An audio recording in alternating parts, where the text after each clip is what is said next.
સુરતની નવી સિવિલ હોસ્પિટલમાં મહિલાઓ સલામત ન હોવાનો બનાવ સામે આવી રહ્યો છે, જેમાં લેડીઝ ટોયલેટમાં 3 વર્ષની બાળકીને છેડતી કરનાર નશાબાજને પકડી લેવામાં આવ્યો હતો। ત્યારબાદ સિવિલ હોસ્પિટલના કેમ્પસમાં જ મહિલાએ નશાબાજને જાહેરમાં મેથી પાક ચખાડ્યો હતો। પોતાની દીકરીની છેડતી થતાં જ રણચંડી બનેલી મહિલાએ જાહેરમાં જ નશાબાજને કોઈ પણ સેહ શરમ રાખ્યા વિના માર માર્યો હતો। ચપ્પલ અને ઢીક્કા પાટુથી મહિલાએ માર માર્યો હતો। આ સમગ્ર ઘટનાનો વિડીયો કોઈએ મોબાઈલમાં ઉતારી લીધો હતો, જેથી સમગ્ર ઘટના અંગે સિવિલ હોસ્પિટલના સુપ્રિન્ટેન્ડન્ટ ડોક્ટર ગણેશ ગોવરકરે કહ્યું કે સિવિલ હોસ્પિટલમાં બનેલી આ ઘટના આજે જ અમારા ધ્યાનમાં મૂકવામાં આવી છે।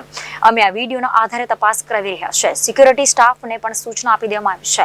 સાથે જ આ કૃત્ય કરનાર સામે આકરી કાર્યવાહી પણ કરવામાં આવશે। નમસ્કાર, આ એક વિડીયો સામે આવ્યો છે જે સિવિલ હોસ્પિટલના અંદરનું કેમ્પસનું લાગે છે, જેમાં એક લેડી એક પુરુષને માર મારે છે ચપ્પલથી। આમાં વિગત એવી મળી છે કે આ માણસે નશેડી છે અને એક 3 વર્ષની બાળકીની છેડતી કરેલી છે।